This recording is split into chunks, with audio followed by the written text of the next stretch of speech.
Plug. Don't Hide the Plug is an apparel company co-founded by two brothers from Flatbush, Tafari and Rossi Harper. Now, these two black brothers have created an amazing, inspiring, high-quality brand.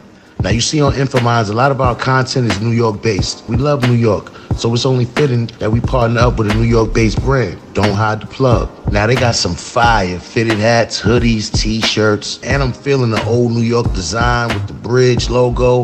They got the clout joints, the dad hats, and you can also have them delivered to you in the resealable merch by the pound bags, too.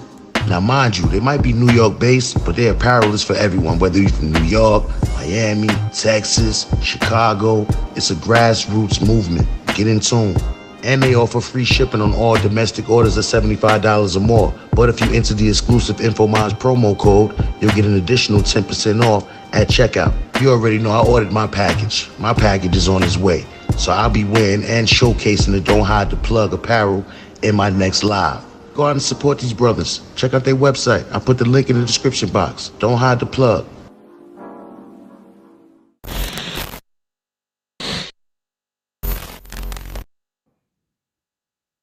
Peace, community. Peace, community. Welcome to the community. If you're new, welcome. If you're part of the community, welcome back. You already know. Right now, we're looking at a 1964 circa blueprint of what they envisioned the utopia of Harlem should look like. This photo that you're seeing is from the architect Buckminster Fuller, all right? And him and June Jordan at this time came together to bring this vision to life, all right?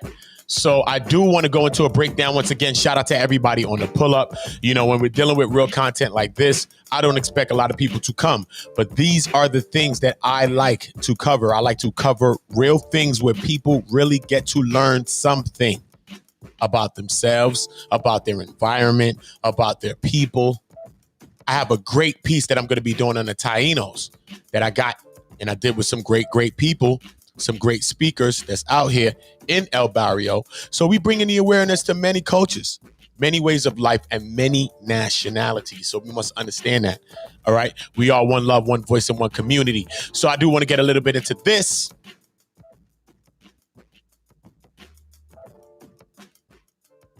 This is courtesy of our Buckminster Fuller. Okay.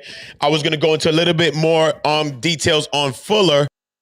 You know, a lot of people looked up to him, even Robert Steele. Robert Steele is the ex-CIA agent who you also hear young Pharaoh mentioning a lot. That's Robert Steele. You know, you also hear him mention a lot of people like that's been like dishonorably discharged or things like that. So that's just something to look out for, but not going too far from this. In 1964, following the unrest in Harlem roused by the police murder of James Powell, age 15, the poet June Jordan received an invitation to write for Esquire. Perhaps the invitation reached her in a manner that would feel familiar to some during our time. That is, perhaps she had been invited to explain. But Jordan elected not to account for the conditions that had led to the boy's death that July, or for the subsequent 6 days of violent protests wherein steel helmeted member of New York City's tactical patrol force descended on Harlem by the busload. They confronted peaceful crowds of up to 1,000 marchers, as well as less decorous assemblies who greeted the police with their own tactical operations. Bottles and debris hurled from rooftops. All were met with the uniform dispersal strategies of shots fired into crowds. Rather than explain any of that, Jordan responded with a dream. She proposed a collaboration with the architect R. Buckminster Fuller, a radical visionary redesign of Harlem to create an environment where such events were not possible. The poet undertook this project while newly separated from her husband, having sent her young child to live with relative because of poverty, could not sustain them both, right? Her dream of transformed Harlem was composed at a moment when her personal, hold up, let me see. Let me fix this page. Hold up. Let me come back and make sure this is evened out. Hold up. Okay, wait. Hold up. All right. So, where I'm at.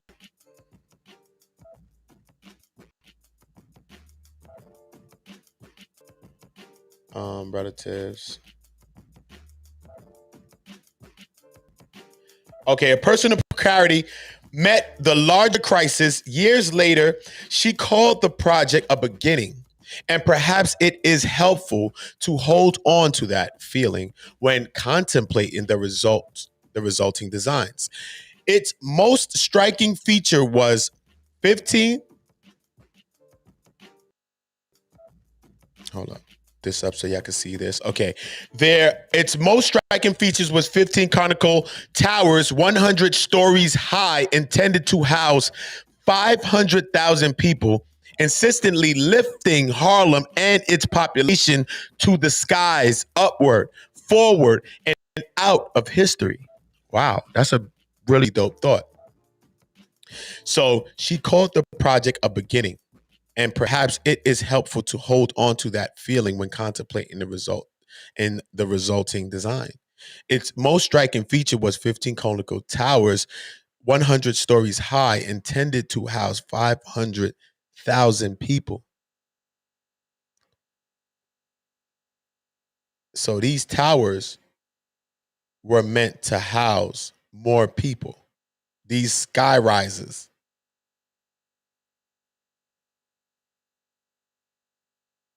But of course, they didn't want that to happen, right?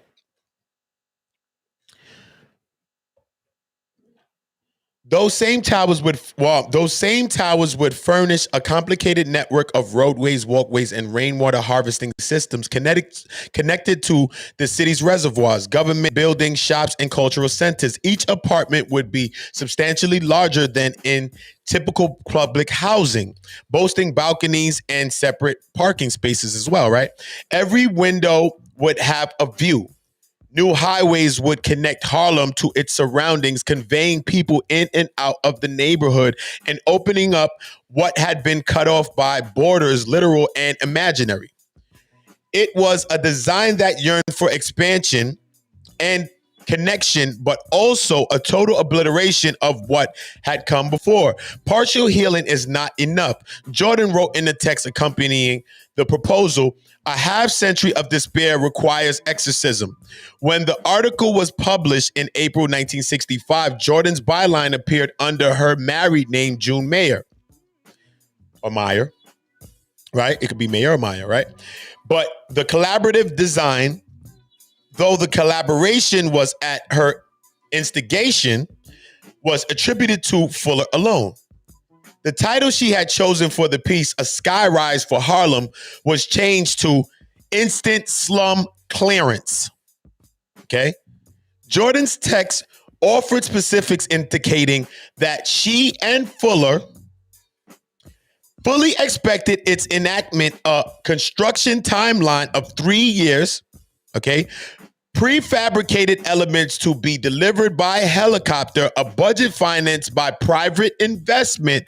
But the illustrations, as Jordan later noted with some despair, were captioned as utopian details. So they saying all the other things we ain't trying to really, we could pay for, because these some like certain utopian type of details. You're trying to put together this Alice in Wonderland fairy tale thing. You know what I'm saying? So I showed you an older model of this blueprint, but then this one was up to dated in a future, and this is called the Never Built New York. That's why I put the New York Never Built. The installation view courtesy of the Queen's Museum. Okay. Hai Zhang is the person who created this artwork of this same design. All right. So you see the city, you can see the project buildings and the different project housing schemes that they had throughout the city. You see the bridges, you see the roadway systems going on, right? And then her plan was to erect these buildings, these sky rises. And these sky rises would hold up to 500,000 tenants, people, all boasting a view, because remember, you see how it's shaped, the spherical, the round shape of it. All around, you got a beautiful view. Everywhere around got balconies. Everybody got balconies. Everybody got a view. So everybody's in a good feeling and embracing the city and not cut off from the borders or the lines that she said were there, physical, or the imaginary lines that are drawn within a city when they're breaking it down, right? So just to show you some of that.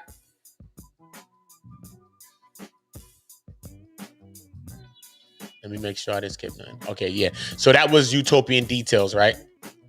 But it was a great design though. And the thought of it, the thought of the construction was pretty deep too as well, Okay. The same month, Jordan and Fuller's Reconstructed Harlem was published in Esquire's pages, entering the history of the unbuilt. Another project in the neighborhood was nearing completion. Intermediate School 201 was designed before the riots, which were themselves preceded by a February 1964 school boycott in which over 400,000 students declined to attend schools to protest their segregated education.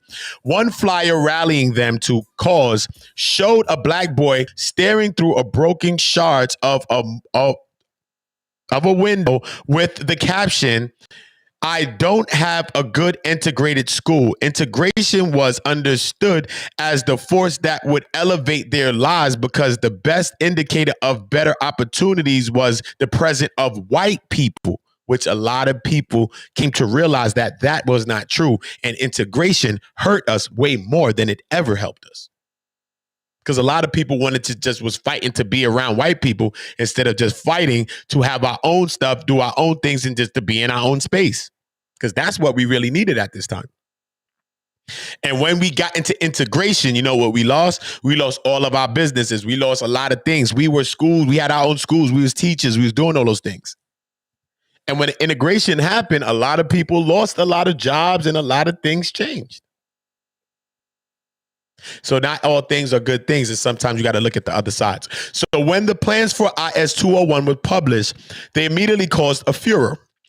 The school would be situated at the confluence of Black Harlem and El Barrio. See, that's why I did a piece last month in El Barrio. I got a beautiful piece, some great speakers from El Barrio.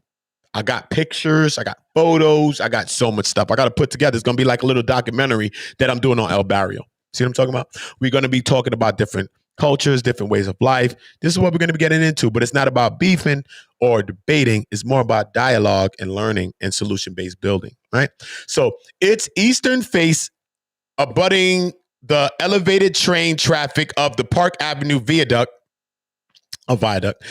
tenements, decrepit brownstones, a warehouse, and at least one church were demolished to make way for the new school. Instant slum clearance, indeed. See, that's the instant slum clearance. They'd knock things out and make things in a slum, right? But the rest remained. Black parents knew what this location meant. It was too deep in the ghetto to ever be integrated. White people would not send their children there. As Martha Gutman details in a chapter of Educating Harlem, a century of schooling and resistance in Black community, authorities responded with a logic that continues to govern the still unresolved problem of unequal education available to poor Black and brown children. The city assured Black parents that the white body, supposedly so necessary to vectors of excellence and justification for investment, would be lured to the showcase school, right? By its comforts and its innovations. The school would have flexible space, open plan classrooms, and would be the first in the city to be air conditioned. These amenities, along with innovative teaching, would be the prize for white families daring a descent into what Time magazine called the darkest East Harlem. Such improvements were not for the sake of the existing community alone. A similar idea operates in Jordan and Fuller's Skyrise project, which by its visionary design planned to attract and accommodate an additional 250,000 residents, everyone willing to participate in the integrated transformation of a ghetto. The New York Times noted how, in pursuit of the white students, the city sent 10,000 four-page invitations to pupils in the schools of the Northwest Bronx and Queens.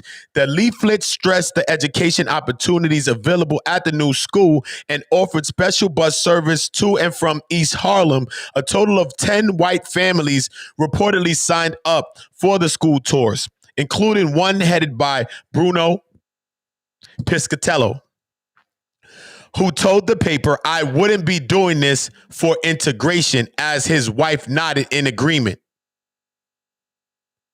Instead, he would enroll his daughter only if the school in Harlem was better than the one in their neighborhood. If they did come, it would not be as participants in an experiment of transformation, but as a kind of resource extraction. By then, a version of this self-interest had also begun to alter the aspirations of the neighborhood's parents, who threatened to then carry out another boycott. Now, instead of agitating for the dream of integration, their efforts were governed by real politics.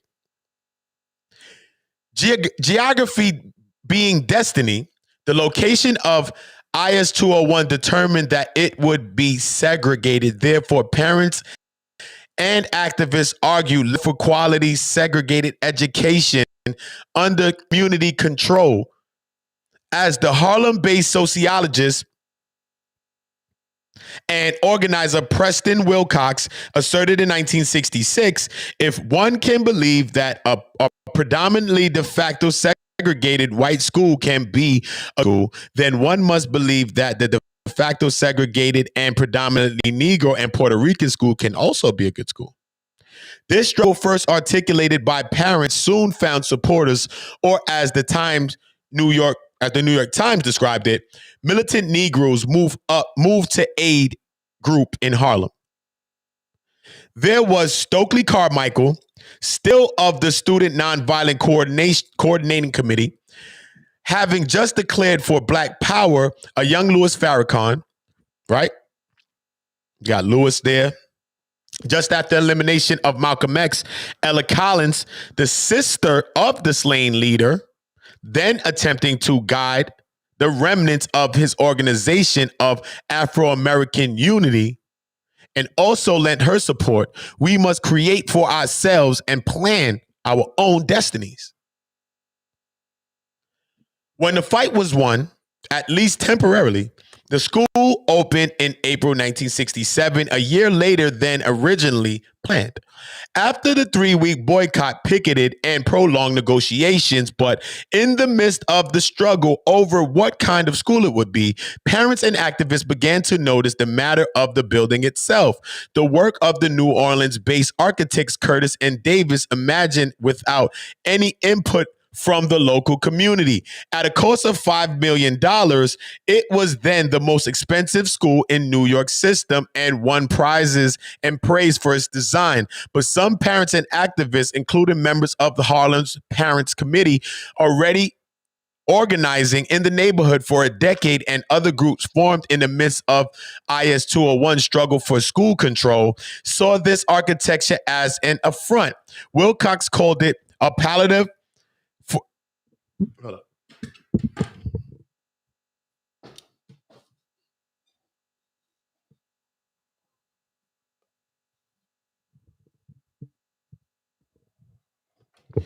All right, so saw the architecture as an affront. Wilcox called it a palliative for anger, and the facility was said to support students' ability to concentrate, boasting ideal climate control, consisting lighting, and ease of maintenance. Each of these qualities was the result of a single feature. The classroom had no windows. Recall the broken window in the school boycott flyer that had the shattered shards of glass that we spoke about earlier. According to the Board of Education, broken windows were among the greatest expenses in maintaining school properties. The windowless structure dampened the rumble of the elevated train, and also the time noted approvingly shut out noise, dirt, and distraction from the squalid slums outside. See, so they just already bombing on the slums outside, and you know what I mean. So the designer's remit and the designer's remit was predicated on the belief that students' ability to concentrate required them to dissociate from the place they called home. Okay. The school's exterior sheathed by brick screening was repeatedly described in a positive appraisal by Architectural Forum as a shield, while every room in Jordan and Fuller's towers would be graced with its own view of Harlem reimagined after the riots' destruction. Now, a political cartoon in the Amsterdam News. Let me get this. What is the name of this? The Windowless School? I want that. Hold up. Let me take that note. Damn, this pen don't work. Where's my next pen? Okay, there we go. Hold up. I need that. I had to jot that down. I wonder I could find that. The Windowless School. All right, cool. The Windowless School. All right, where I'm at. I'm gonna see if I can find that.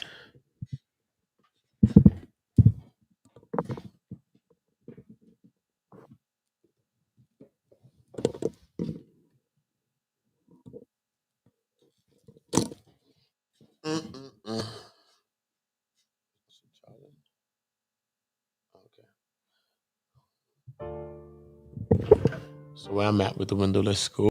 Hold up.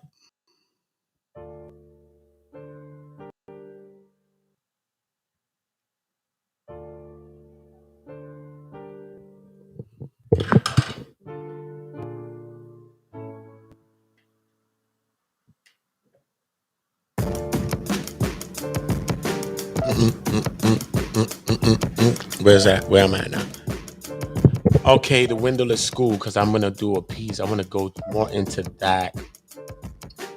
Okay, the Windowless political cartoon in Amsterdam News derided the Windowless School. I think the idea of building it without windows was so the parents couldn't look in and see it was segregated, and the kids couldn't look out and to see that it was Harlem.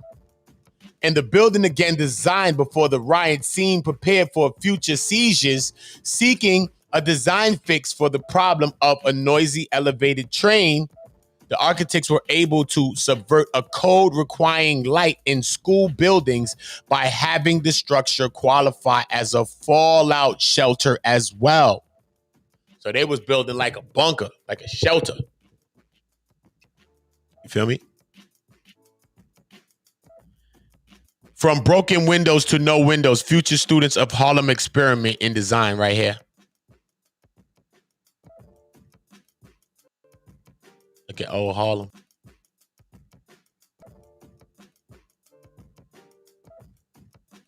All these people is grandparents right now, bro. This little baby right here is a granddad, great granddad right now. These people's great granddads right now. You heard? Everybody on screen, great grand. That's crazy, all right?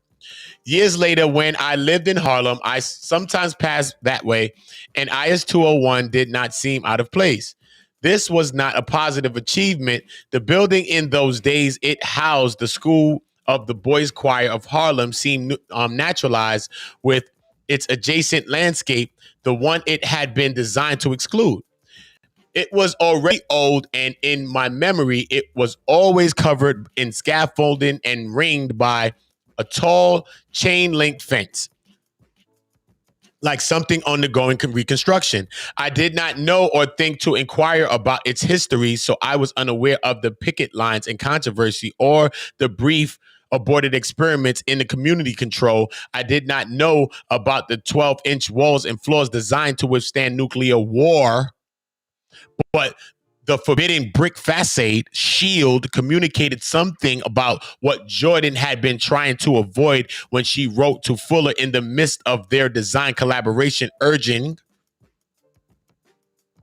curvilinear features to overcome physical patterns of inevitability, the sense of inexorable routes, and the impossibility of a differentiated approach of surprise.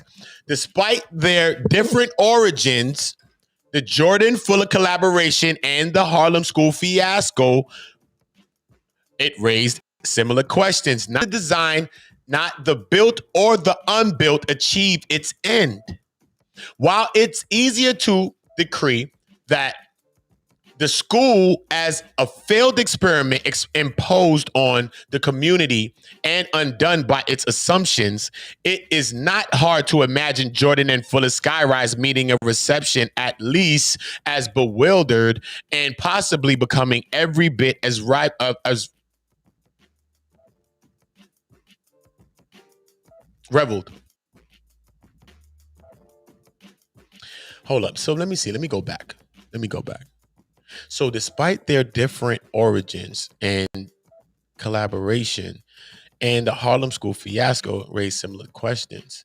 Neither design or not the built or the unbuilt one achieved its end. So neither the design, the unbuilt design was achieved as well as the physical achievement of this design. Okay. Neighbors refer to IS 201 as the prison, the warehouse, the fortress, or Fort Necessity. Oh, that's crazy. Because remember, the thing had 12-inch walls and was preparing for nuclear war and preparing for riots and things like that. So it would have been a school, but then it would have doubled down as a bunker, a shelter, or something like that, that if anything happened, they could protect themselves.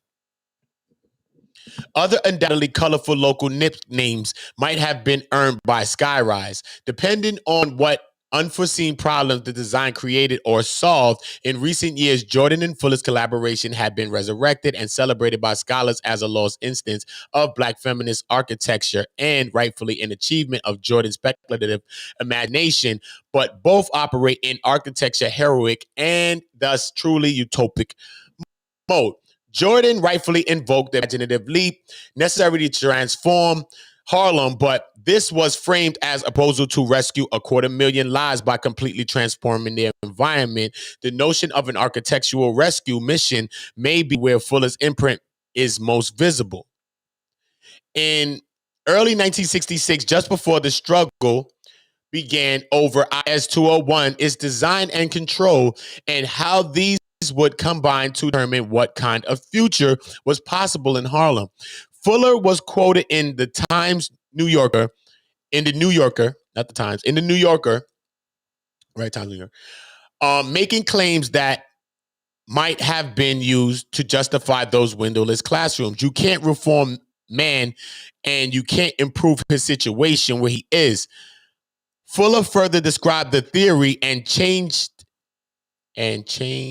with the language of conquistadors, right? The tiny minority that went to sea, for example, immediately found themselves outside the law.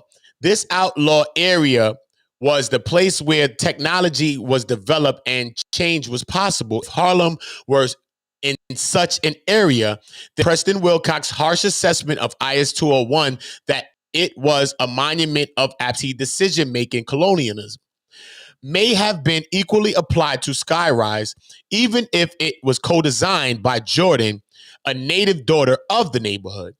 Maybe neither it is important. Maybe neither is more utopian or dystopian than the other. One reached skyward, the other burrowed underground and oriented inward. But both is worth asking, whose utopia is it, right? So you want to build this school, but then they building this bunker, this thing with these walls and all this other stuff.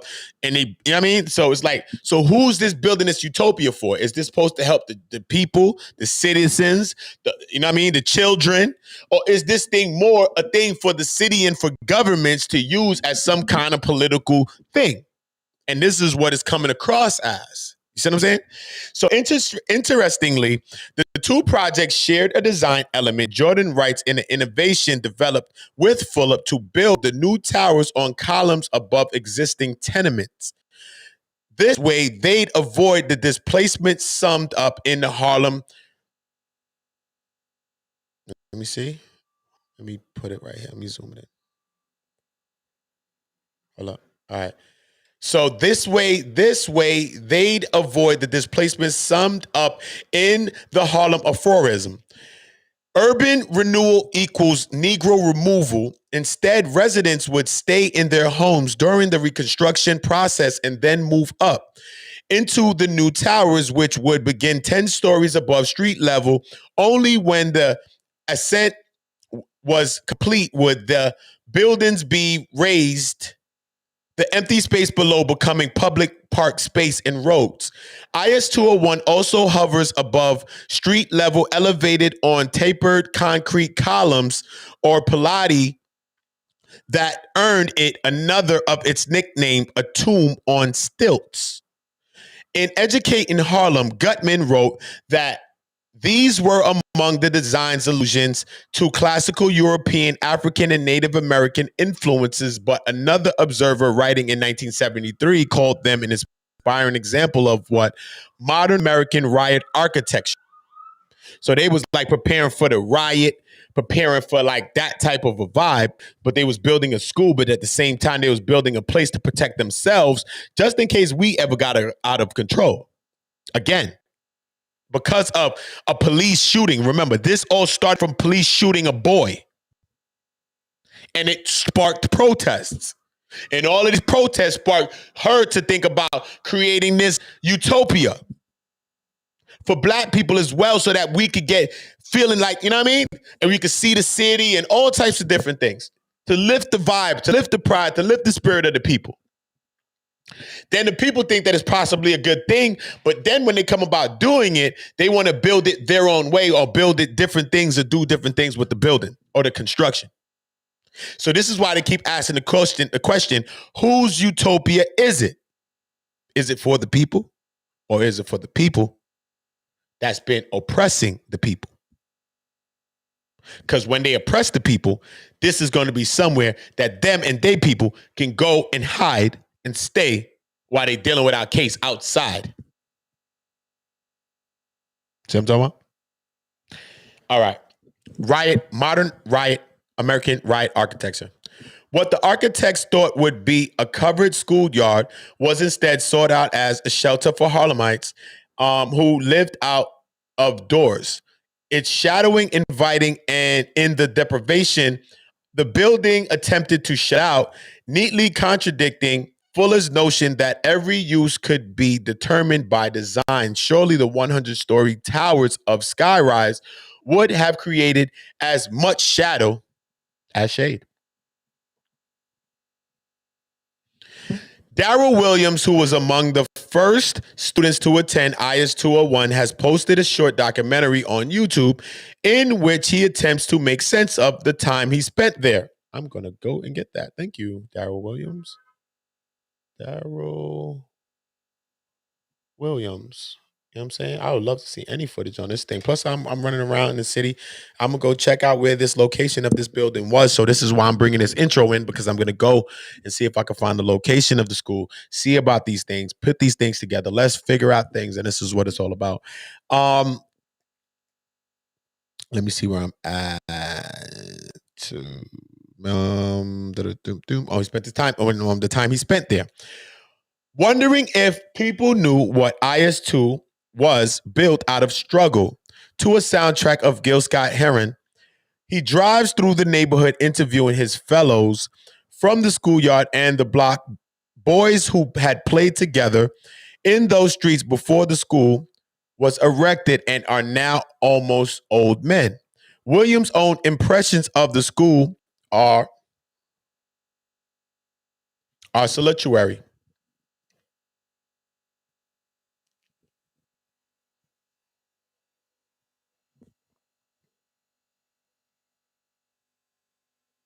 He attended during the brief period local control experiment was allowed to unfold. So he recalls the community groups whose after school activities flourished in the building, pressing inward from across Harlem with as mobile each one teach one. Wow, each one teach one. Back then, huh? Each one teach one. E1T1, huh? That's nice. That's dope. I'm going to go into another build on that too. Each one, because I was thinking about something on that. Each one teach one, right? That's good. I never knew that thought came from way back there. From the 60s? Each one teach one? Wow. I don't know if I knew that. I don't think I knew that. Okay. Each one teach one. Malcolm King College, Knight Center, self-defense classes and talent shows. He has a precise memory of the building's 56 concrete pillars, as if the number itself were a cipher whose meaning is known only to the initiated. His film ends insisting that the value of the school be brought to light because its history remains in the dark. So I most definitely want to go into the history of the school. Hell yeah. When Sir Thomas More set out to imagine not only a future, but a destiny that was consciously and deliberately designed to describe, his treatise in turns borrowed from Jordan and from Fuller, right? The tradition of the creating an ideal world to oppose an imperfect one was not new, but he needed a new word. Jordan considered utopia an epithet slandering her dream of New Harlem precisely because it denoted impossibility and therefore continued in action.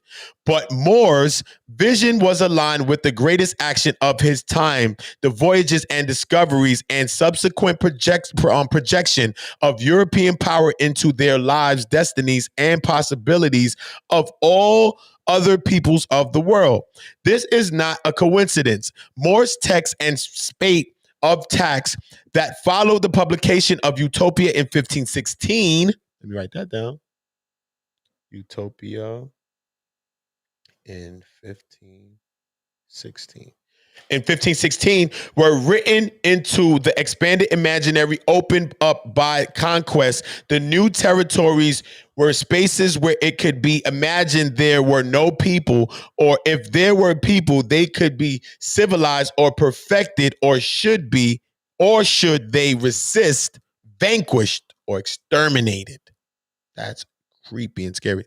It is easy to recognize in Moore and those who followed him, not only the blueprints of an unbuilt world, but also in some cases the world that came and maybe the world that is coming. Moore's utopia, that happy place or no place at all, was socialist while also a slave society. Margaret, the Duchess of Newcastle, offered a proto-feminist entry with the Blazing World. This is another thing, the Blazing World. Let me see. Entry with the Blazing World. Blazing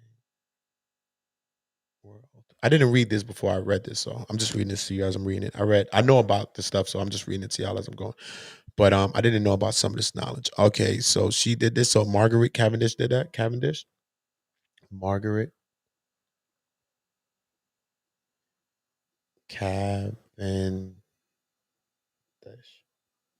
Cavendish, right? Okay. Where I'm at. So blaming the world empress. So it could be okay. The Blazing World. Okay, I've got the Blazing World. Okay. Ruled by an empress and so well ordered that it could not be mended, for it was governed without secret and deceiving policy. Neither was there any ambitious factions, malicious detractions, civil dissensions, or homebred quarrels. Sir Francis Bacon, in his unfinished The New Atlantis, described an island that flourishes after the rest of the world is destroyed by rising seas. Okay, so let me put Sir Francis Bacon. Yeah, I heard about Bacon, Francis Bacon. But I didn't know about this. He wrote The New Atlantis. The New Atlantis. Okay.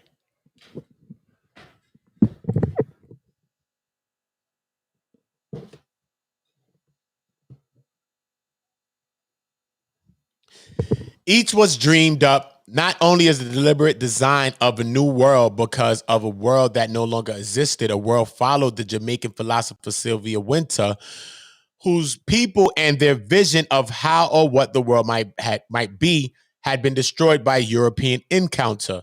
The relationship between utopian thought and conquest is that the Borges map of the empire, whose size was that of the empire, and which coincided point for point with it.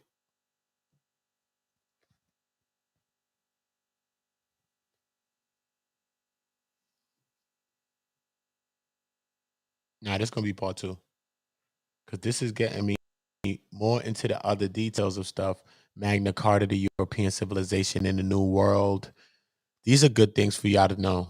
I'm not even gonna hold you. The Indian utopia. Ooh, y'all wilding good. Y'all wilding. This is good. Okay, so they went to okay. So then they came back. Okay, so they still with her. See? Oh, yeah, they going back. Yeah, they going back. And this is the Indian utopia. This is the reading by Sir Thomas More. Right? Mm-hmm. But look at all the colors of the peoples, though. All the people are black and brown and Indian. Look, they all look brown. Except for these people that came here and they doing some religious business. All the religious people are white. All the spiritual people are white. It's crazy. Now I'm doing another piece on this. Let me bookmark this page. Let me bookmark that. This is a good one. Wow. That's gonna be a good one.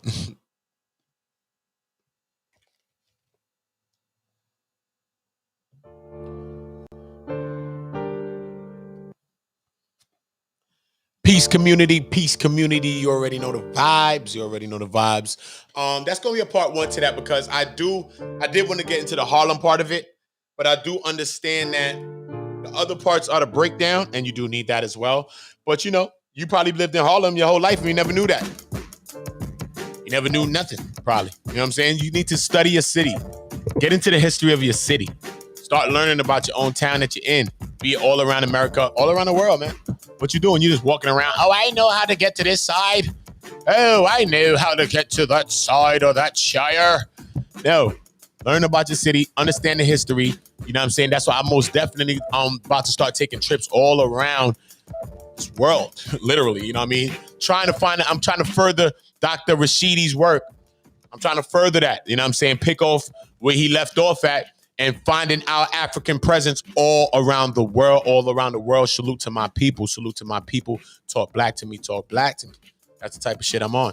So, you know what I'm saying? I most definitely plan on doing some of that on my own. That's a fact.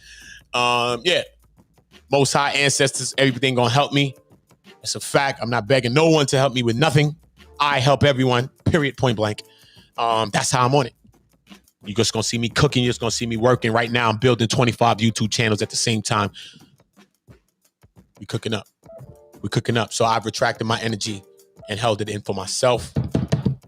If you want to link community, email communityliving@gmail.com. If you want to come up and teach and talk, this is the type of things we're going into.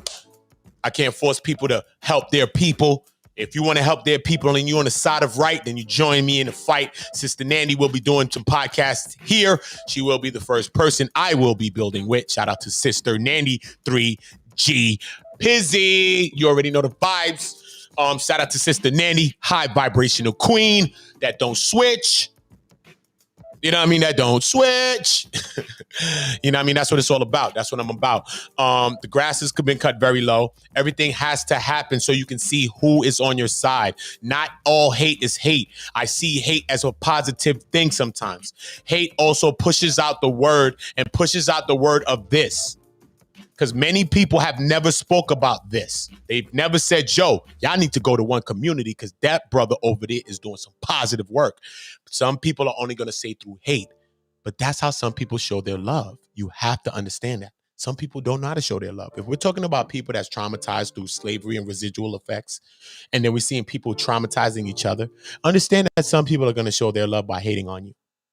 But when people hated on me, like guys hate on me and talk to a girl, that only sent her to me. And she came over there like, damn, I was trying to find out how you was and who you was. I was like, you know what I mean? You hating. So she's like, nah, you ain't nothing like that. I said, I know. I said that on the last stream before. Remember the motherfucker? Weak men push their women to a strong one. Uda. Uda. King shit. Nigga, I'm a king. You see a king before you. You don't see a beggar, a peasant, a pawn. You see a king. I came having what I have. I came to bestow blessings upon y'all. Ask yourself if you bestowed any blessings upon me. Okay. Okay. So understand, man, the grass is cut very low. Understand that I've helped everyone. Understand that I still plan on helping. But I'm going to be very, very, very particular on how I help these times. Because if people don't want to help themselves, their children, or their families, or the future, bye-bye. Especially a bunch of people that have been beefing every time I've been around. All motherfuckers ever did was beef. But they have a nerve to say something. All you ever did was beef. Look at my streams. Where's the beef? I'm not beefing with nothing. I'm talking about the shit I'm talking about. That's why you see I'm not talking about shit that I'm talking about. You see me talking about other real stuff that we need to be talking about. I can't psych a strategic war strategy mind like mine. Can't fuck with me on the internet, and y'all most definitely can't fuck with me outside of the internet. Y'all know that, right? Half of you will call the police on me if you see me in physical. You know this, right? I hope you know this. Ask people in my background. That's why I come here telling y'all the truth and talk to y'all very openly about my life. A lot of y'all are faking. A lot of y'all don't want unity. I just don't say nothing. I sit around people all the time. I just don't say nothing. I listen to people talk. I just show people the love in me. I create all my designs. I do all my graphic. I got 30 channels. I'm doing it all by myself. What? Tell me where's the help that I needed. Where? Show me. Show me what help that y'all would do for me that I've helped y'all. Show me that. Can you show me that? I don't ask people for money. So what help can you give me? Everybody's moved by money, right? Not me. Ask my mom when she comes. She'll tell you. And she don't cap or cape for me. She don't play games. When I was cheating, she said, nigga, you a cheater. Straight up. It made me think about that. Yeah. See how that works? Okay, cool. So shout out to the real people that rock with one community. Shout out to the real people that support the UDA. You know what I mean? Shout out to the real people that support the shooter. So I'm the shooter, man. I'm the shooter, man. I'm the Uder. I am the Uder. Not you. I am the Uder. See what I'm saying? And this is what I'm coming to shoot. I'm coming to shoot these topics. I'm coming to get this into y'all brains. I'm not coming to physically hurt anyone. But I know that I won't be physically hurt by anyone. Trust and believe that. I will not be. But yeah. So, you know, the grass is cut very low. I'm going to actually spin one community into phase 3. So I'm going to bypass where we was going in phase 2 and skip it and go to phase 3. Phase 3, big things coming out of one community now, big interviews, everything now. Now you will watch one community lift past all the place, and then you're going to see a lot of y'all coming back now like, damn, Udi, what's up? No. I've seen you. You're a distraction. You're a detractor. You're a user. That's all you are. You want to use me and everybody else, but you can't use me because I helped everyone. But I see that you're using people. And trust me, that will end. You think I'm retarded? No, I come from a fucking street. I'm selling crack. You don't think I don't understand users? What's wrong with y'all? What's wrong with y'all? I was dealing with one on the phone. And the person said they were still using drugs. And I said, listen, if you're talking about stuff like this, I got to record this conversation. And the person told me yes. And then the person had the nerve to go somewhere else and talk when I have fucking critical audio that will kill this person. And maybe get this person's child taken a fucking way. You think I want to do that to that person? You think I want to do that to her? I don't want to do that. I'm not going to do that. I'm not going to do that. That's the shit that y'all want. I don't want that. That defeats the purpose of me ever trying to help that person. You see what I'm saying? But I understand what I'm dealing with. I stopped selling drugs. I dealt with people that use drugs my whole life. People say things that they don't mean all day. I know this. So you got to record them and let them see themselves again and say, look, you said this day. You remember? Oh, shit, I was high. I don't remember. Yes, I recorded all of our audio. I recorded all of our conversations from the first day. The people that be in my house with me was talking about me with this person. When they said they using meth, I told the people in my fucking house here. I told them. When people said, I told the people in my house, I said, that is a joke. That is a joke. That is a joke. We think of this shit as very serious. That person needs help. Okay? We have to get our minds right. That person is talking about suicide and things like that. Those things are not jokes to me. That's not jokes to me. That is things that affect children to me. Y'all want to make it a joke and all that shit. I'm not here to date any of you people. Half of you can't do shit for me. You can't. You're not even trying to help your people. So how the fuck you going to do something for me? I just came from successfully selling crack and quitting that. What the fuck can you do for me? Nothing. You can't do much. Help your people is how you do something for me. Help your fucking people. That's why I have to be on my people, because other people from other cultures and nationalities sometimes get a bungee jump out of our way of life. And me personally, I don't really want to have sex with a woman if she's not a black woman from the land of fucking Africa. Preferably Ethiopia. Where the fuck I'm from.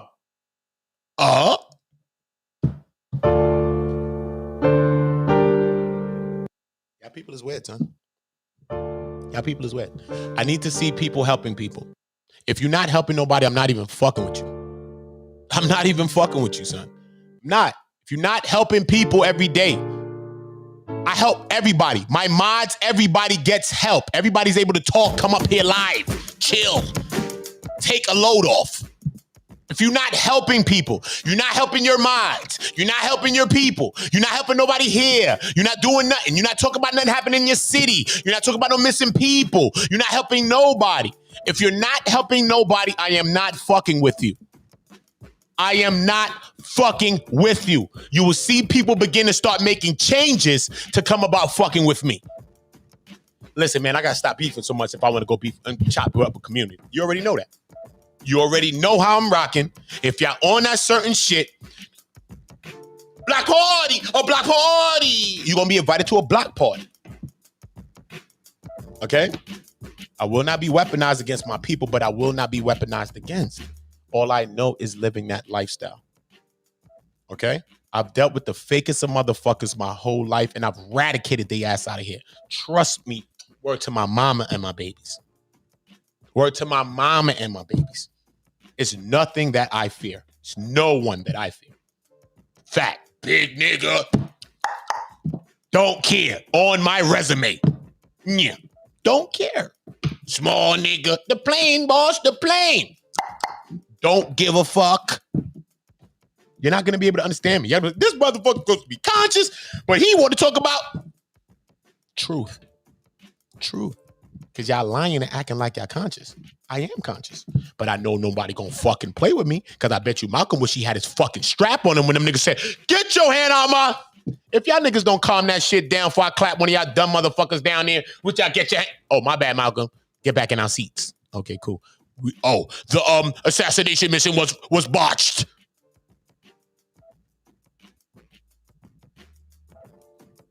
Think I'm gonna let one of y'all do it to me? You dumb? You dumb. You dumb. Okay. Shout out to all my real ones. Ooh, the block. You already know the vibe. Ooh, the block. Ooh, the block. Ooh, the block. Ooh, the block. You know the vibes. Shout out to all my reals, man. All the real people that check my background and know what the fuck I'm about. No, I don't stress nobody here because I never did. No, I'm really about what I'm talking about. A lot of y'all are not. Check my resume. Check my resume. Check my resume. Anybody want a problem with me, please leave a number. Please leave a number. Because I could roof you shortly. Haven't been in that mindset for a while. But I'd rather get y'all out the way while I'm still in my transition phase. Kick up a little dust with you motherfuckers. That's our people, son. And sometimes our people's going to be moved by that.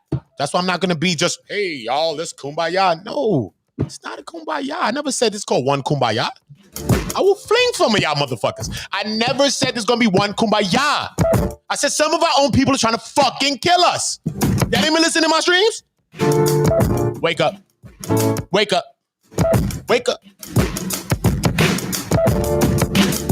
Let me go back to writing hits. Got a new studio session. Oh, just was in the studio the other day. Just went to go link up with Lil Mama. Got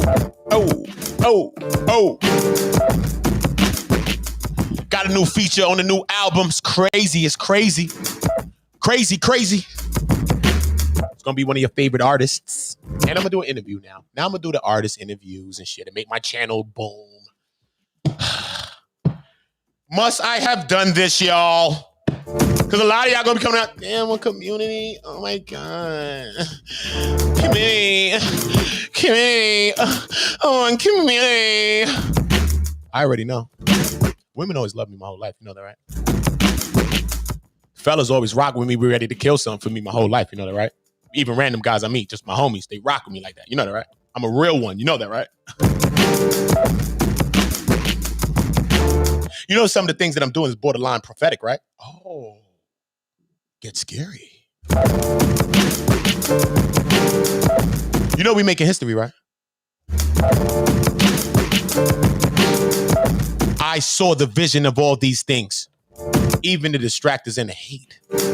I've been waiting for it for months. I've been asking for it. Like, damn, why doesn't the hate come? Because hate comes to propel you to your fucking mission too. Because no drug addict could ever tarnish me. Are you dumb? I just stopped selling crack. How the fuck could a drug addict tarnish me when I'm not holding on to my past? Makes sense. Not even the drug addicts that I was serving can take away from me right now. You think an online drug addict can take away from me when I have them all on audio with audio that will take away their fucking kids? Talk about they doing meth right now? And still messaging me talking about they sorry about some shit? Why are they messaging me, man? These people are sick, son. These people are sick, son. Play with me, though. Remember when I messaged, I said, listen, man, when you're going on those podcasts and those platforms and you're talking about that drug use, you are playing with your children's life, yo. That don't sound like no nigga want to fuck with you. That sounds like a nigga that's not fucking playing with you. That is for your children's safety. And that can be considered neglect, okay? You don't respond to that saying that my children are with their father. You don't do that. You don't do that because you are endangering not only that father, but you're endangering that child. Because if that father got you around them children, that father's a goddamn asshole. See how that works? And then they take the children from both you motherfuckers. You see how that works?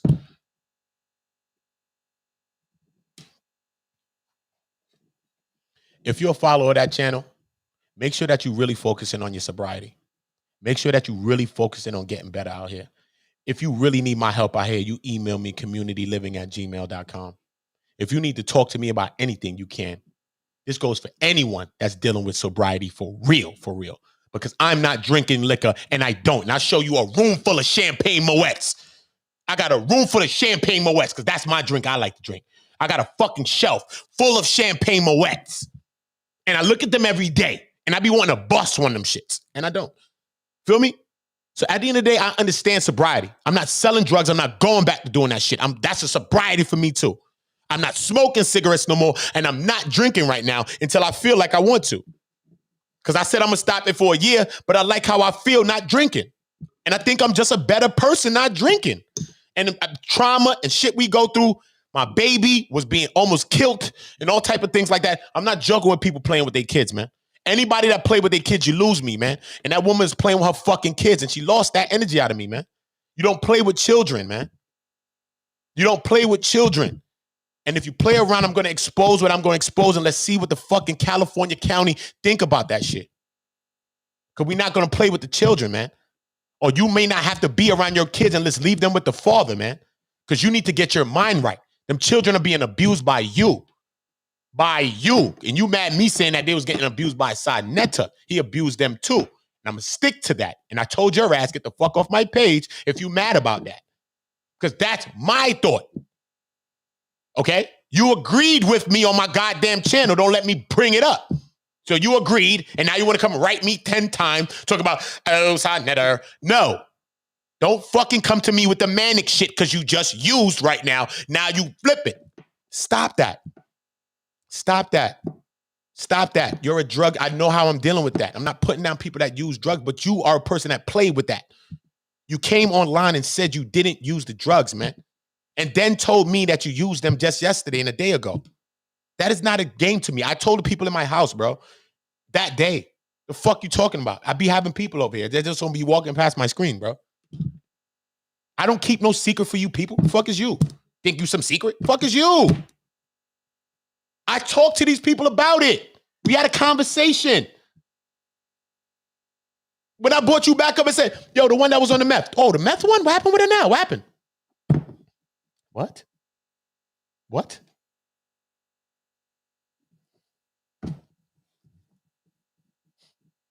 If I played your audio, you wouldn't have a couple of your friends right now. If I play your audio, miss, then people might come and take your children from you. I'm not a wicked person. I don't care if people's hating on me and they trying to make something to be. If I was wicked, I would do that to you because this is what you're trying to do to me. You're trying to bring me down like my son's mom, and I will make sure that I get your ass up out of here just like her. See how that works? You see how that works? Don't follow the hype. You and I know the real fucking truth, yo. You know I never tried to do no bullshit.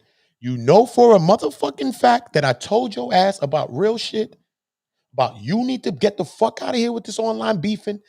Worry on your child and worry on your sobriety and worry on your channel because you have a fucking page full of people that are waiting for you and that depend on you to stay strong. Not to play on their heartstrings using sobriety, using past traumas, talking about traffic and all type of shit that nobody knows about. Stop playing a victim now. That's when victims go borderline into perpetrators and abuse territory.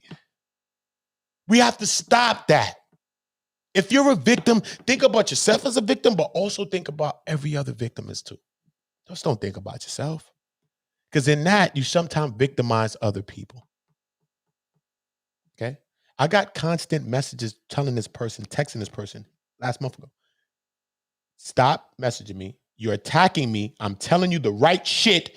You're fucking attacking me. This is your second, third time attacking me. The fuck you attacking me for? I'm telling you what the fuck I'm gonna tell you. And I told you I'm gonna speak to two people only. Really one, the person that was on the channel. If I feel anything that's a problem with you, and I told the person that you're on drugs. I did what I said I was gonna do. You might as well say the truth and say, yes, this is what the man told me. He told me that he's going to contact my best friend if I have anything or if there's any problems with me. He did this. He told me to stay out the bullshit and focus on my sobriety so I can focus on my child and bringing up my child and children the right way.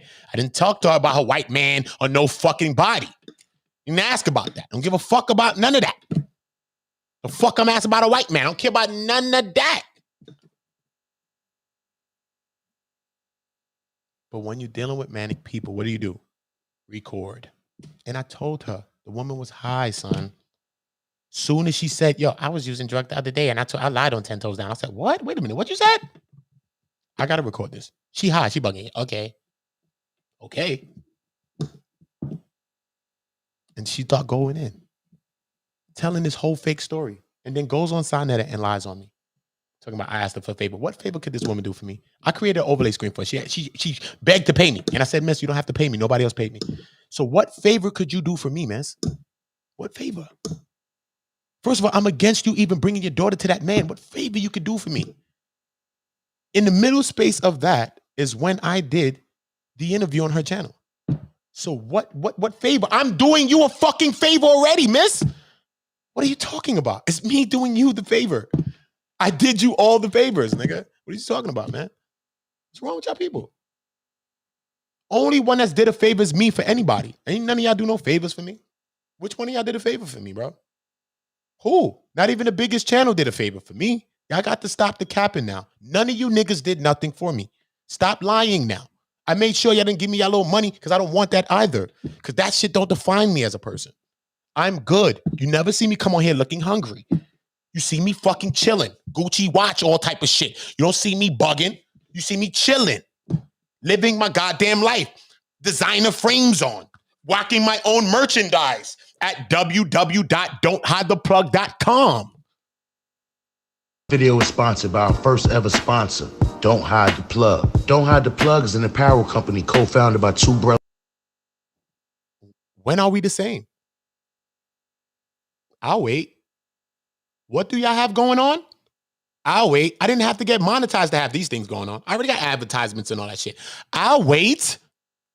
Do you see me keeping it to myself or trying to help people and bring them into something that's bigger than them that they don't even know what the fuck I'm telling them come into?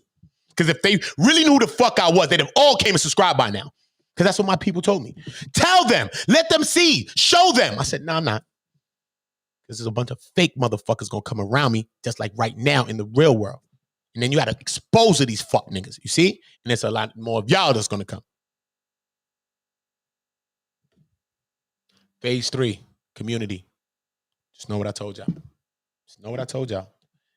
Okay? I will end that person's career. They better know that. Okay? If I leak that audio, your child may get taken away. And this is not no threat. This is telling you, I'm not for the shits. And when I'm dealing with people that's using drugs, I'm not playing with you. You think I'm dumb? You think I'm dumb? You don't think I watch how Sonnet and these people do shit? Oh, that person tried to be with me. I don't think I see this shit. I don't talk to nobody like that on my channel. You dumb? I don't talk to no women like that. Period, nigga. Not even no chicks I meet outside. Not even talking to them like that. And bitch to be want to fuck me all day. Oh, come on, fuck me. It's not that serious to me. Wake the fuck up. Wake the fuck up. I can have any woman I want. Wake the fuck up. I know that. I'm a confident, highly confident, melanated man. I know that. The fuck? I want a black queen. Queen from the fucking land, not from America. What the fuck is wrong with y'all? Y'all better wake up. From Africa, from Ethiopia. What the fuck is wrong with y'all? From my country. What is wrong with y'all? Y'all get that? Y'all get that? Y'all get that? I don't even feel like I want to date outside my fucking race. Period. And I'm a person that dated all around races. People know me in my community. Yo, that nigga be mad with me. All kind of nationalities. Word, son. As I grow up right now, bro, I don't even feel like I want to do that. Being honest. Being really honest. Sometimes other nationalities and other people get to disassociate themselves with you. But when we black, we black. We ain't got nowhere to run, man. We gonna look at each other and go through what the fuck we going through together. Exactly. That's why we need that to bond in. I understand that now. I understand that now. You see what I'm saying? I understand that. I'm not knocking nobody that do their own thing. I'm not like Umar Johnson. Oh, don't be with this person. Come on, I've been with multiple nationalities, races of people. So I'm not knocking nobody to do what they doing. But just this part of my life right now, of where I'm at, really, with all of this and everything where I'm at, yeah, man, I'm planning on going to Ethiopia and meeting my queen, literally in the physical. I plan on going to Ethiopia, meeting my queen. Facts. In the building. Might meet her by the blue now or the white now. Oh,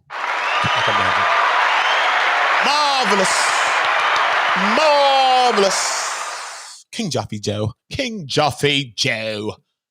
What is y'all talking about? That's what we on. Yeah, man, that's what I'm on at least. So just ask me questions, man. You know, I'll tell y'all the real. That's what I'm on. I want an African queen, nigga. Fuck you talking about? Straight up. I want an African queen. Queen. She's a queen to me. Salute to all of y'all, man. I salute to all the people, you know what I mean? All the people that never was sharing when I helped y'all. And y'all never said nothing and never told nobody about what I was doing for y'all. But now through the hate, y'all saying something, I appreciate y'all. I'm going to give y'all an applause. Y'all are just doing the second phase of community. Sometimes you got to see how to make people move. People move by weird things. Sometimes good things don't make people move. A lot of time people move because of bad things. So what they did was just bring more awareness to one community. All their subscribers are now notified of us. See what I mean? And then they bring the awareness to my topics, and my topics are always going to be serious, real topics that they'll never discuss. So their followers will come and always watch me, but they may not write in my chat. And I welcome y'all. You don't have to write. Because when we coming over here, I need y'all to listen. I need y'all to think about ways to implement things in your communities, in your hood. Because this is what we're doing. We're not just beefing and carrying on a European concept. Beefing with each other is what the European did. Okay, well, we in the Coliseum. Let the black people kill each other. And a lion and a bear. Why don't you, Caesar? That's what y'all doing. And y'all talking about the white man, bro. That shit whack. Y'all are the white man. and white woman. Y'all are the people that you're talking about. You are the European man and you are the European white man. You in white face. Y'all black people in white face.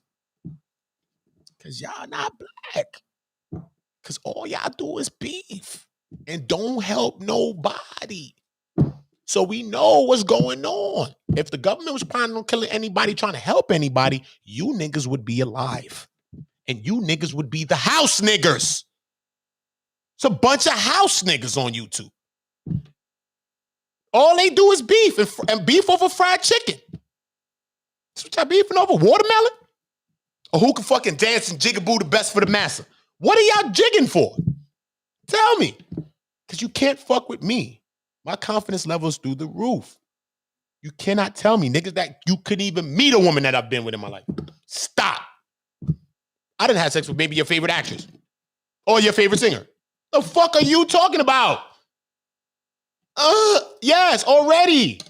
What's wrong with you? Wake up. You think I'm chasing something? You think I'm chasing something? Is we sick, boss? Is we sick, boss? That's what these niggas like this. Is in these chicks. Is we sick, boss? Because all y'all do is beef. And that shit whack. And all y'all do is help me because y'all would never show love. I tried y'all all. Which one of you motherfuckers really gonna show some love? None of you niggas. I tested you niggas. You niggas ain't showing love, nigga. I would be happy when y'all niggas stay away from me. Are you dumb? And y'all just did me the favor by talking about me. Thank you. Bye. Because nobody in real sense gonna look at me and say, I don't believe that. Exactly. The fuck? No. And then when I play my audio and the whole career, all of y'all like, exactly. Y'all try to run with a story, get a creation.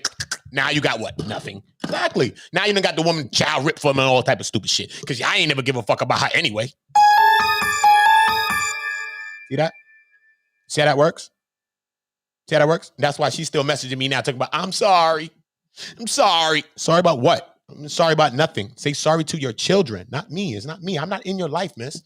I came, gave you a couple older screens, told you to stay out the beef. I'm going to link you with Tommy D. If you need my help on anything, like I tell anyone here, I'm here for you. Simple.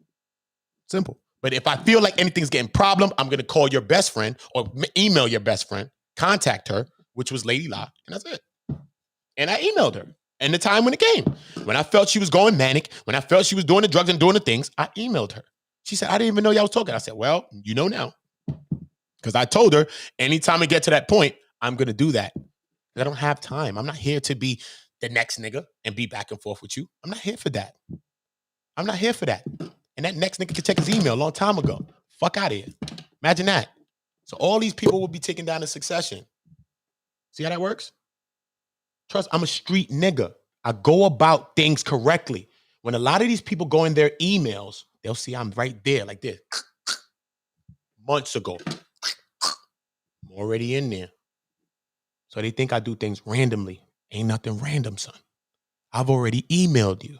Check your email, communityliving@gmail.com. Write in your email and just see if you got one from me. It's what you got to do. You're going to see me there from months ago telling you about this. Yo, son, this shit, wow. Niggas is wilding. Bop, bop, bop. It's in your email. Communityliving@gmail. Go into your inbox and press search and put community in there and see what pops up. What, just the graphic I made for you is going to pop up? Oh, you got that email, right? Put it in there again and see my email and see what I said. And this is months ago. See what that says. Oh, shit. This is right when he did the... Oh, shit. So he been... My mother made a smart man, son. My mother made a smart man. I made a war strategist. I turned my mind into a war strategy, bro. Trust me. Niggas can't war with me, bro. You can do all the Google fuck shit, but you can't war with me. Can't war. I don't want to do that, though. I don't want to drop no audio, though. I don't know. If you're going to vindicate yourself. I'm not fucking with no liar. I will out her fucking dumbass. Young. What the fuck are you talking about? I don't give a fuck what vindicates and who think is wrong. I don't care. Don't fuck with me. Shit, I'll go outside, give a nigga some work too. But I don't give a fuck about none of that. Don't play with me. I will meet everybody energy with the same shit. That's it. That's what happened to Malcolm. Niggas keep playing. I'm not with it. My name Martin X. It's cool until you fuck with me as X. Bang. That's it. That's all. Women, I'm not here to weaponize against them. Men, you will not be that easy. I'm not going to play with you. Anytime I see you anywhere in traffic, don't record me and just don't say sorry. That's it. Because I'm not going to record and I'm not going to say sorry for nothing. And I will not forgive y'all. That's it. I'm not going to weaponize against our sisters. But these men, I'm telling you, do what you want to do. I'm not threatening you, but I'm just telling you, I'm not going to respond to you. Say what you want to say. But if ever so day you see me, which I might make it an urgency to hurry up and come see you, but if ever the day pass when you see me, just don't record me and just don't say sorry to me, because you're going to anger me if you say sorry to me. You are going to anger me, because a lot of times that's what I go through. People do all of this woofing capping. Then when I see them in the physical form, they running, they calling police, they trying to lock me up, they talking about I'm killing all this other gorilla shit. Then now it's all of this other shit when they come and starting with me. When they come and starting with me. So if you're a man, I'm just telling you, I'm not going to forgive you. I'm not going to say sorry. I don't want you to say sorry. Just keep it like that and don't record me when you see me. Because a lot of niggas, oh shit, want to record me. Don't record me. Just don't record me. As my witness, that's all you could do for me. That's it. Just don't record me. All right? When you see me, if you ever see me, don't record me and just don't say sorry. Those are two things that's going to put me on a fucking level with you, man. Trust me. That's going to put me on a level with you. And I don't care who knows that. Government, COINTEL, who cares? I'm comfortable knowing what I've done in my past, bro. I'm not here to hold it. I know I can reconnect my past any day with one of you people. I can do that any day. Any day I can roof one of you niggas. It's nothing for me to do. I've done that. I've done that. But y'all want people to continue to do that. You don't want people to change. You want people that's going to harp on that. That's what you want. You will get what you want. But I will not beef. I will not say people's names. Just know that. That's how I beef. I will not say your name. And if you're a man and I see you in traffic, don't say sorry and don't apologize and don't reach for your phone to record. You may make me do something very, very bad. Just don't do that. All I can say. As my witness to every soul I've encountered and I love a lot of people in my life, on all their souls, that's all I ask of you. You that gorilla, you anything to me, okay, cool. Just don't, as my soul's witness of everybody I've ever met on life, you hear me what I'm saying? Please, just don't record me when you see me, okay? And don't say, yo, I'm sorry, yo, you know how this YouTube, you know how this internet shit go? Just don't say things like that. You're gonna see you will see the next side of me so faster than you would want to see that. Just don't say that. Just don't say whatever you want to say, but just don't say that. Don't. That's all I'm gonna ask you. Don't say that. If you a nigga and you even mention me in any way, I will not forgive you. Okay? I don't want to hear sorry. And I don't want you to record me when you see me. And I want you to show me all the things that you feel. Show it to me. I want to see it. I want you to show them to me. I want you to show me something that these motherfuckers that's been hating on me for so long can't show me yet. I want you to show me that. I want you to show me that. No bullet wounds in my body, no nothing on me. No nothing on me. Where's that? And these niggas still locked up. Where's that? I walk around my city with no strap. Where's that? Where's that? Where's that? Where's that at? See, people live in the YouTube world. I don't.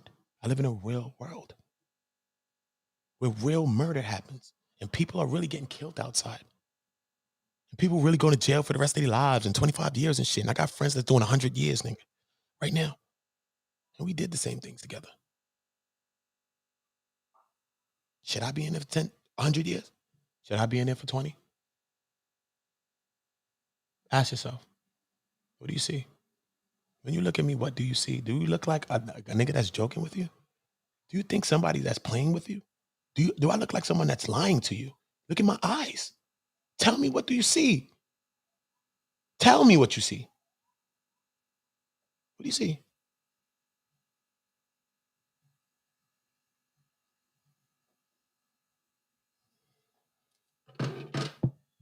I'm at peace in myself. That's why I won't beef with people.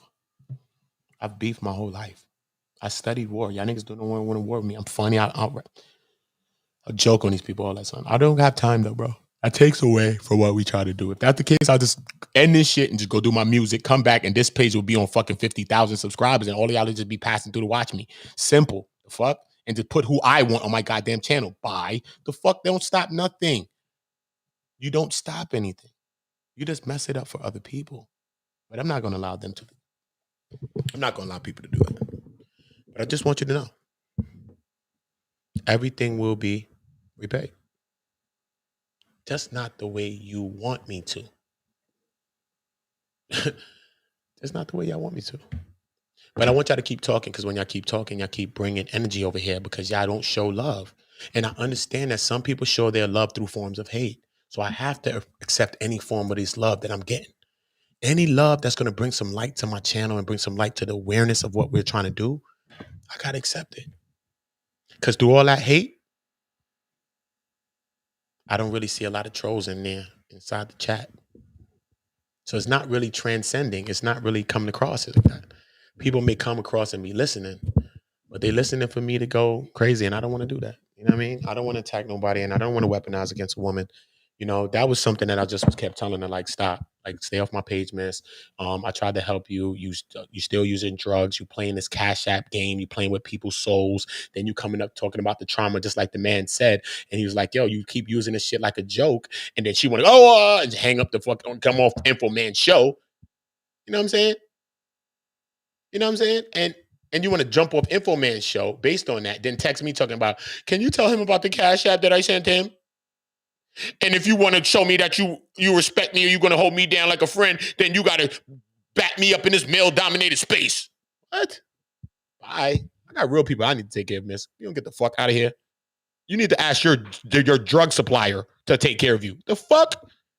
Not even in your city. Get out of here. What do you think?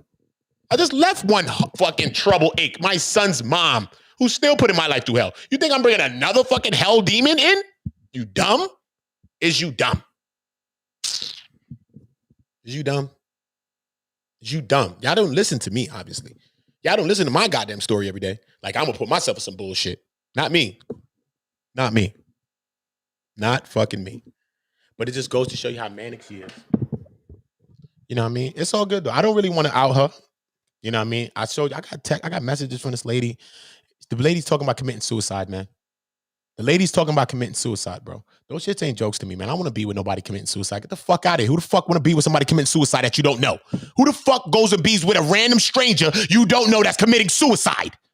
Who does that? The fuck want to do that? Who the fuck want them troubles? I'm dealing with my people right now. Can't even get my people together. The fuck? These people ain't even my people. What? What? Got the audio. I'm gonna kill myself. What? What? And you around them kids? What? What? You lucky I ain't call the fucking people over there. The fuck? Them kids need to be saved, bro. Y'all niggas just joking, think this shit is a game till her ass end up dead over there. Or one of them kids, I'm having the kids, nigga. Y'all need to help that person, nigga. No, it ain't me, but y'all need to help that person, bro. That person is off the chain, my nigga. Y'all don't get it. Y'all don't get it. Y'all think this shit is a joke until she fucking ODs, bro. Until one of her fucking kids go find the fucking drugs in the house that she only used 3 times out of the fucking month, she supposedly say. But then she say she used drug 2 times out of the day and then she's not an addict. Ask her. Ask that woman, son. She'll tell you. If you use drugs 1 time a day, 2 times a day, are you an addict? No. She's going to say no. Yes, that means you're a fucking addict. Yes, nigga. What you talking about? Yes, it does. I'm drinking 2 times a day. The fuck you talking about? Why am I drinking 2 times a day? I'm suffering from some sort of alcoholism.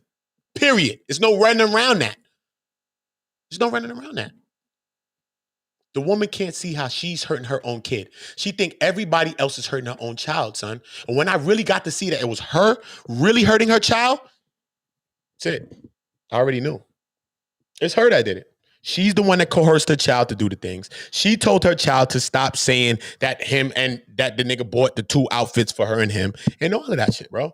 And I never capped for that. I made a video on that, son. I don't give a fuck about Suge like me or liking him. But that's the truth, nigga. The truth is the truth, and it stands on its own. It's not about me and him or whoever. It doesn't matter. That is the truth. The woman never called the man a pedophile, nigga. So I can't call the man a pedophile if the woman never called him a fucking pedophile, nigga. It's her kid and she knows what the fuck happened. She knows what happened. What, we fucking specialists now? No, stop the bullshit, nigga. She know what she's doing. Because when the man was called a pedophile by other people, she never, ever corrected those people. She never corrected them. That's foul. I don't care if niggas she'll probably ain't like because I went to his page first and I created an overlay graphic. Then I met her and I didn't know she was connected with him. But my channel was Outlet Voices. It doesn't matter, yo. Who would be mad about that? I'm not benching Bati with nobody, nigga. Ain't nobody here my best friend. Don't care. Y'all talk about me. Did I ever tell y'all stop? No. Who gives a fuck? Do what you want on your channel. Give a fuck. Don't matter to me. But right is right and wrong is wrong, nigga. I don't give a fuck. Even if that nigga try to clap me. Right is right and still wrong is wrong, nigga. She never said the nigga is a fucking pedo, nigga. Period. And I made a video that time, nigga, on my channel. It's weeks ago. It's months ago. Months ago. All of these things I'm talking about. Y'all acting like this is now stories, nigga. People in my community already heard this shit, bro. I already talked about all this shit, bro. Bugging. I did an interview and I explained all of these things. And explained my grievances with everything, Sinetta, to her. And she acting like she went back to him and created a story. When I got a video on my fucking channel that explains you compromising and agreeing with me to the same fucking fact about Sinetta and what I feel about the fucking interview. If you want to suck him, you suck him. If you want to be with him, be with whoever the fuck you want to be with. What does that have to do with me? That don't have nothing to do with me. I don't care what you did. If you listen to me, why would you have done the interview with Sinetta then? Obviously, you couldn't have never listened to my videos because I'm against it. You did that anyway because me and you don't talk about shit like that. You did what you did was best for you and your kid. I found that out from online, nigga, and saw that. What are you talking about? What are you talking about? She better stop. You're going to hear her voice talk about her doing drugs from the first conversation. Listen, man, it's about this. I think you should do this. Listen, if I get in situations with you, I'm going to be calling Lady La, da-da-da-da-da. You're going to hear every fucking thing how this went because we dealing with an addict. And addicts lie. Sorry. And addicts lie. And if she do it, she's going to fuck herself. That's all she's going to know. You're going to fuck yourself. Over and over. And I'll make sure you do it. And I have front row seats. Fuck is you talking about? Don't play with me. I'm not here to be brought down by you cornballs. Are you dumb? I plan on the government bringing me down, asshole. I will clip one of you fuck niggas.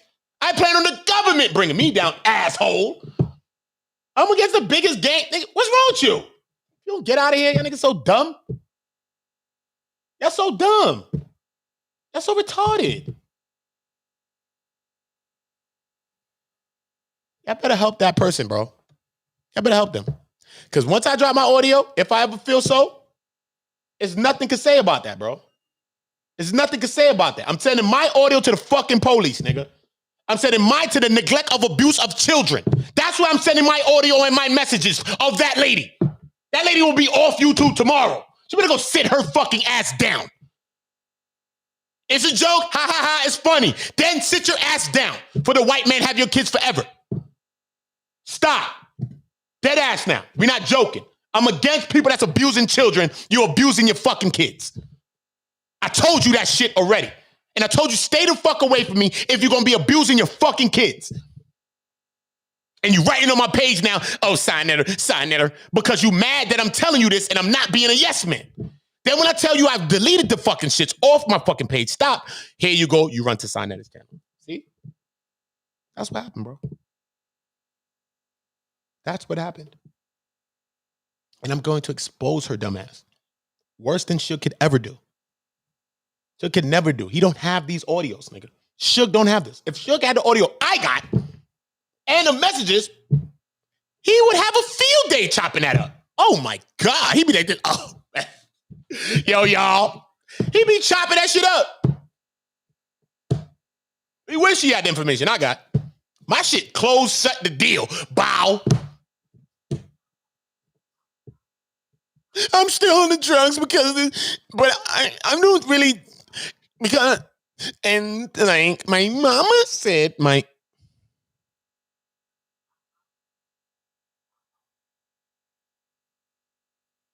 happiness is when it comes down with.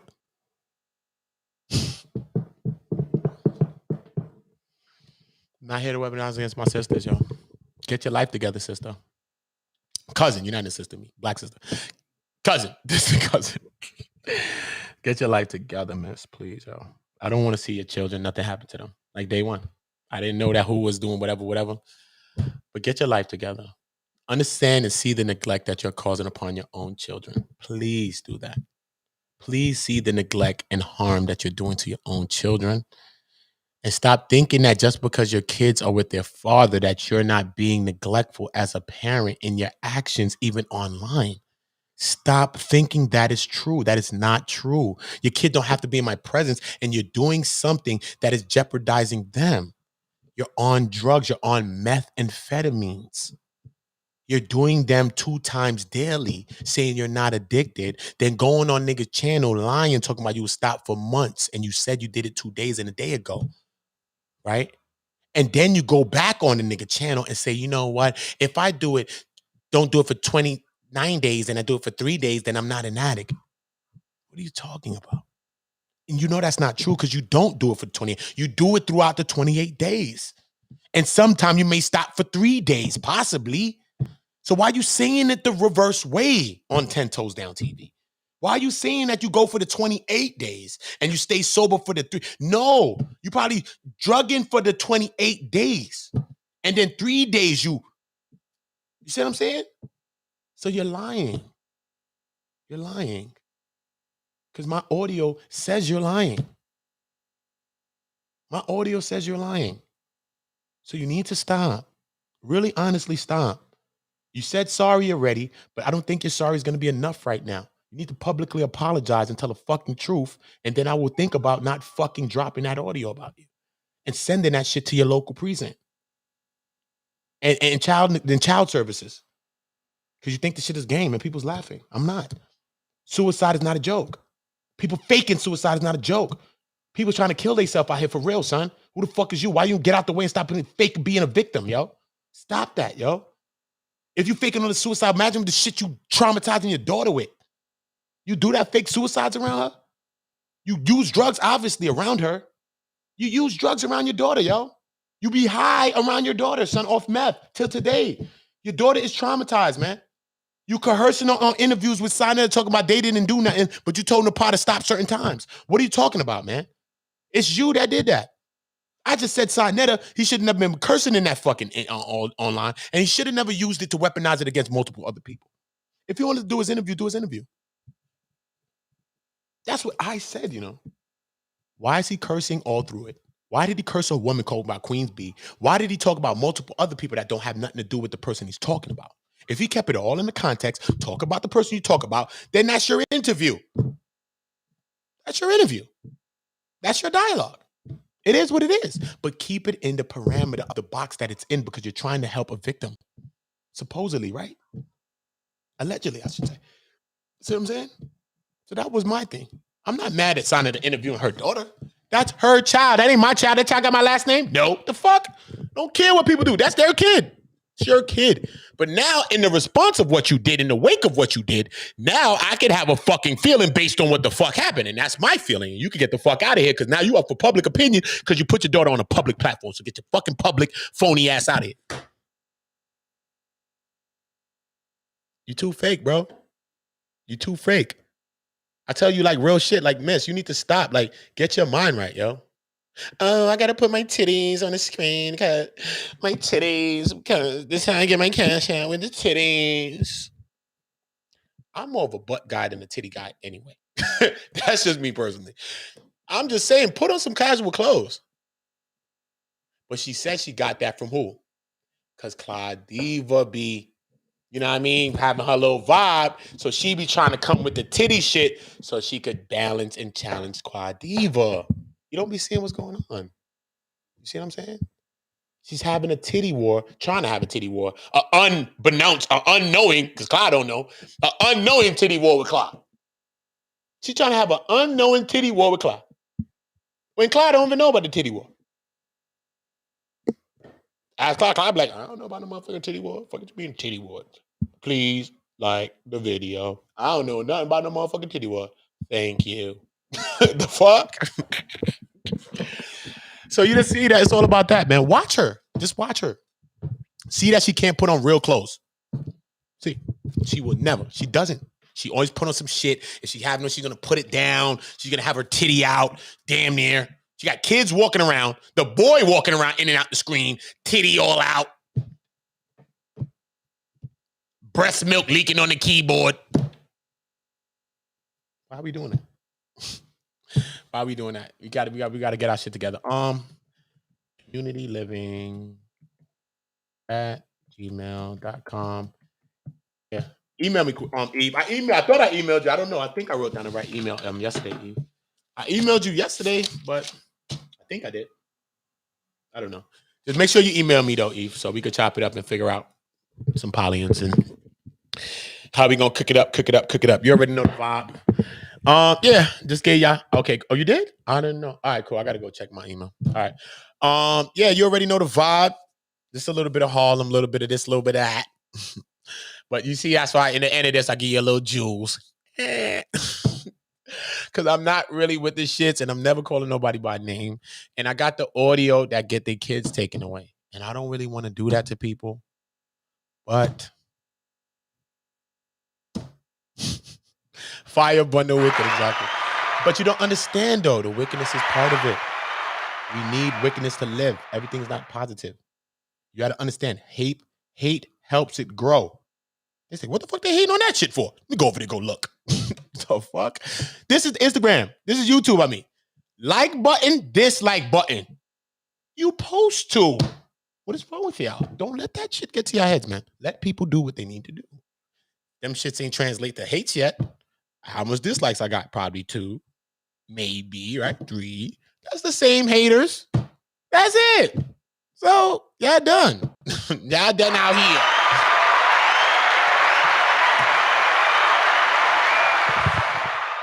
Yeah, though, that's what's going on. Most definitely what's going on.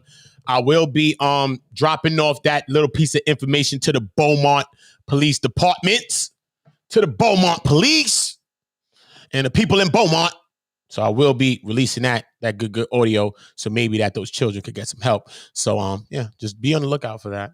Exoneration time! Exoneration! Oh, fine community. You've always tried to help every man, woman, and child. You're a fine specimen of a man. Fine specimen of a man. Community is a fine specimen of a man. Cheer! Big facts, though. So yeah, man. Yeah, this week will be very, very interesting. And all will be done from behind the scenes. So I won't be talking about this, but we will see these people jumping up talking. Oh my God. Hold on, let me get my titty up the keyboard. Oh my God. Oh my God. Oh my God. Yeah. Yeah. Yeah. The audio is going to the Beaumont Police Department and to the people that is dealing with child neglect. Because that's what I came around to help you, miss, with your damn child. Not for you. Don't try to ever make it like nothing. I asked you for no favor. You can do yourself a favor and help your goddamn kid. If you don't want to help your kid, I'll help you help your kid. So fuck the jokes with these people. That's why I took my audio for. Because it scared me. And I let everybody hear the fucking audio of what you did. There's no private. I told you I'm going to tell Lady La all about what you're telling me. And I told her in the time when I told her. It's no secret. It's no secret. You're not a secret. I'm not keeping no secret for people in my own family. They're mad at me right now. I'm about to change my last name because my whole family's mad at me. I'm not keeping no secret for them. They mad. And I'm not keeping one for you. So you fix your life, get your fucking ducks in a row, go help your fucking child, and go actually stop using the drugs that you're fucking claiming you're using and stop playing with these fucking kids. Or I'm sending that shit to Beaumont Police Department. End of story. That's all you're going to hear from me. I'm not going to say nothing about this. I'm not going to post it on my YouTube channel. I'm going to send that video and that audio where it belongs. And you're going to get a fucking knock on your door, miss. I'm telling you right now, help your fucking children and stop the bullshit. and stop fucking lying on me and tell the world you're sorry and stop fucking texting me that you're sorry about some shit. Because I don't give a fuck. I don't want to see that. Tell the world you sorry about hurting your children. Tell the world you sorry about lying on me. Tell none of them niggas you sorry for lying on me. Because that's what the fuck you did. But I don't care if you do that or not. Beaumont police will be contacted. And that's your